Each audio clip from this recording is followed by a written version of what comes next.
In the news this week, has the quality of the voice debate dropped? An exclusive WAMN News poll reveals your thoughts as pre-poll looms across the nation. Also tonight, the Perth Roll Show wraps up for 2023 after a week of fun at the fair. A woman injured in an axe attack at a medical centre in North Perth.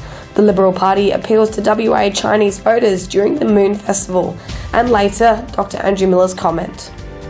This is The Evening News with Ivan Loon and Maliva Thorne. Good evening. As the Voice to Parliament referendum edges closer, an exclusive WAMN News poll gauged your opinions on the quality of the national debate and conversations. Our poll asked, do you believe the quality of the debate surrounding the Voice referendum has been high and constructive? The final result reveals that 91% of you find the quality of the debate low, while only 6% see it as high and 3% consider it average. With pre-polling starting this coming week, Peter Candy provides an exclusive analysis of these figures. The results of the opinion poll on the quality of the debate for the Voice referendum really reflects what actually has been happening. 91% say the debate has been low, the quality of the debate disappointing. 6% say it's been high, and the rest say it's been average. Well, let's look at the 91% and the quality of the debate. The debate has been very, very difficult to get grips to. Why? Because there's been a lack of substance. There's been a lack of detail. And as far as the yes case is concerned, it's the job of the yes case to sell the case for voting yes in the referendum. That's the government position, essentially, but also Indigenous groups and also the major corporates have got on board. Even the AFL has got on board as well, urging support for the yes vote. But what are people being asked to vote for? And that's the problem. There's been a lack of detail as to what the Voice will mean. When voters say, well, what is the Voice and how will it work? And who will be members of the advisory body? How will they be elected? How many will be from WA? How many from the Southwest? How many from the Kimberley? How many from other states? Will the WA voice be heard? The Laverton and the Warburton Aboriginal people, will their voice be heard? They're the sort of issues that I guess when you delve into the debate, they're the answers that people want to know. And the answer to those questions has been, well, they'll be decided in the legislation if the Voice is carried. So the detail will come later. Well, the government and the supporters of the yes case are asking voters to really sign a blank cheque. Sign up now and you'll get the details later. And that, I guess, has been the problem with the debate.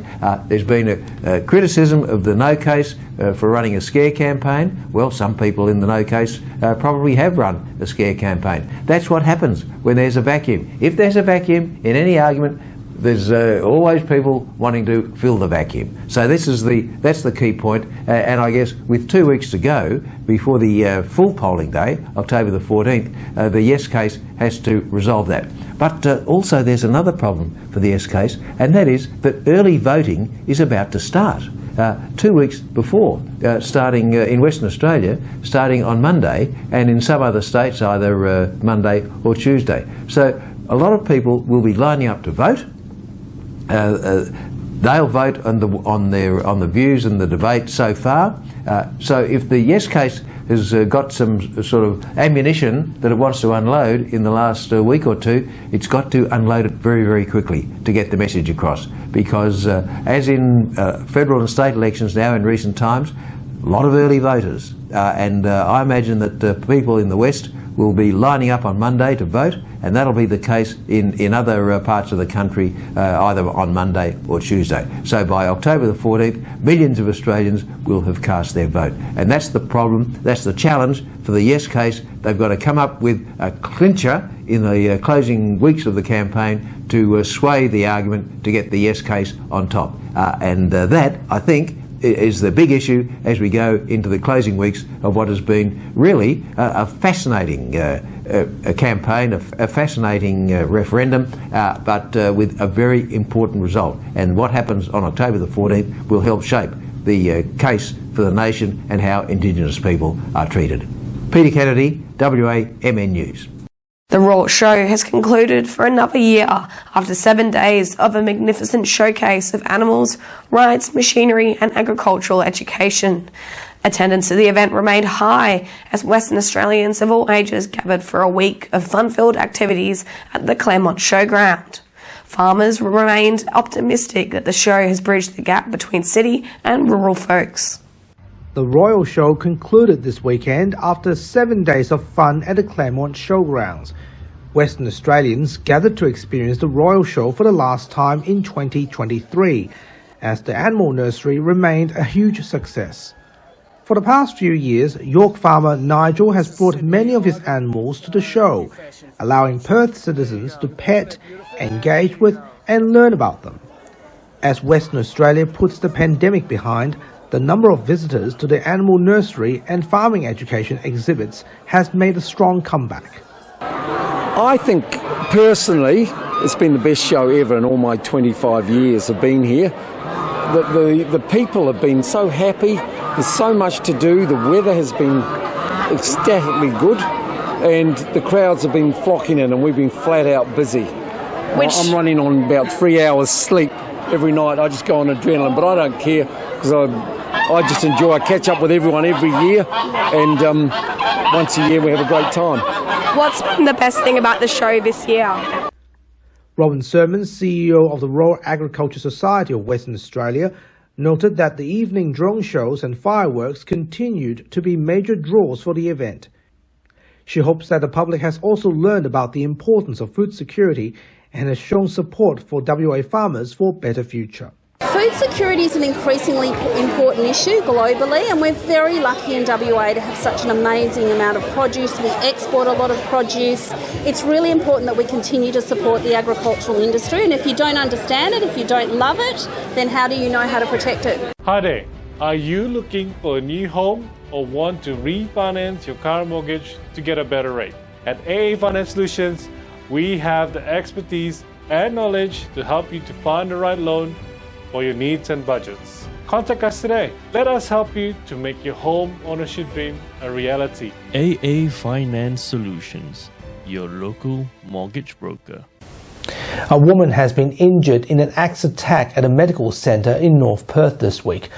Police were dispatched to the View Street Medical Centre on Thursday morning after reports of an axe-wielding man entered the centre.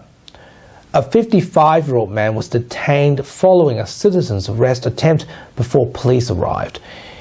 He was arrested and charged by authorities. During the incident, a woman was injured and was taken to Royal Perth Hospital for treatment. Detectives commended the citizens for taking action.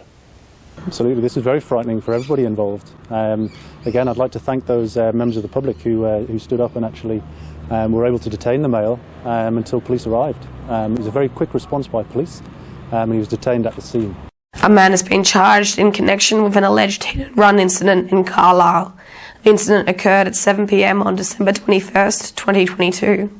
Police allege that the accused was driving a white Toyota Hilux and intentionally accelerated towards the male victim, deliberately striking him with the ute on Harris Street. Police state that the accused driver then continued to drive the ute into a nearby home, resulting in structural damage to the front storage room. Authorities also further allege that the accused did not provide assistance to the victim before leaving the scene. The male victim was transported to Royal Perth Hospital for treatment for the serious injuries sustained during the incident. A 31-year-old driver was arrested and charged with 3 offences this week. He will appear in court in late October. The government has revealed the new generation validating machines at Perth's public transport system. 30 Smart Rider validators will be installed across Perth's train network as pilot testing is set to begin soon. Although new payment options are not available yet, the new validators will soon allow commuters using their phones, watches, debit and credit cards to pay for public transport fares. The upgrade will also ensure the system is compatible with the current Smart Rider system.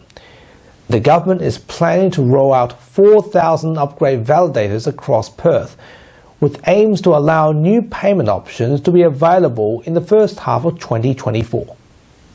This week marks the Chinese Moon Festival, and the State Liberal Party is hosting a celebration dinner with Perth's multicultural community. Liberal leader Libby Medham attended the dinner along with several other Australian Chinese community leaders and hundreds of supporters. The party is working to capitalise on the increasing number of culturally and linguistically diverse voters in Western Australia as the 2025 state election looms closer.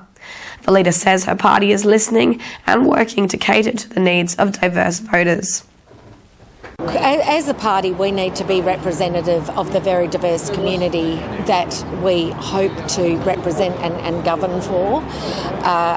The Chinese community is part of the multicultural community of Western Australia. It is very important that we respect their traditions and events.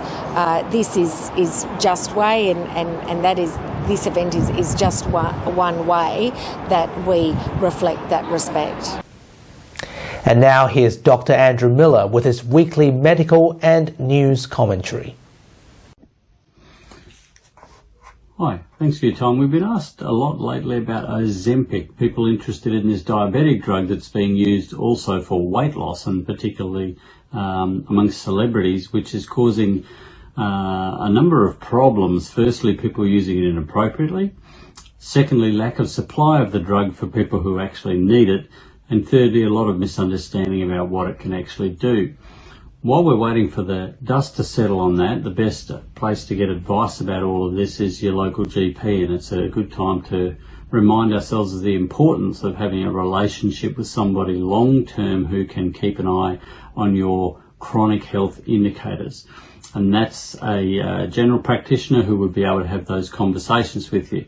Whenever there's a very lucrative drug like this one come into the market that seems to provide an easy solution, doctors are always sceptical about its long-term effects, because we understand the advertising effect of the pharmaceutical industry. This drug has apparently turned around the national economy of Denmark, and they are having to exclude it from their GDP accounts because of the massive amount of income that one company is generating from one drug, because people across the Western world think this might be a solution to them being overweight. It may be useful in some people, time will tell, and it may in fact end up displacing some of the weight loss surgery that we're seeing. And if it does turn out to have benefits that good, then you'll find an orderly approach to it through a general practitioner with a multidisciplinary approach to all of the causes of why somebody would be overweight in the first place will be the healthiest way to go. So it's an interesting space to watch, and something that should be treated with a bit of skepticism, certainly a lot of caution when you're going to be taking a drug that alters your body's composition as dramatically as this one might for the long run. Thanks for your time. Thank you very much indeed, Doctor. So the Royal Show has come to a close for the year. Melly, what's your favourite this year? I enjoyed seeing the animals, I enjoyed seeing the families, and most of all, I enjoyed seeing children engaging with and learning about agriculture in WA. But right now, here's Leo Polisi with what's coming up on 6 News tonight.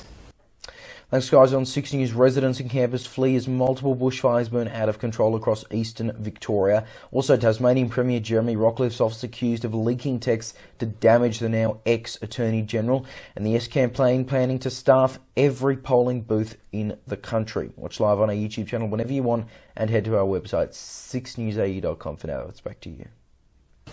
Thanks, Leo. And that's our weekly news and current affairs. We have the latest news on our website, wamnnews.com.au. Don't forget to subscribe to the WAMN Extra News Club so we can continue our work in the community. Full details on wamnnews.com.au/news/extra. From Melly and myself, wish you good health, good night. See you next Sunday. Thanks for watching.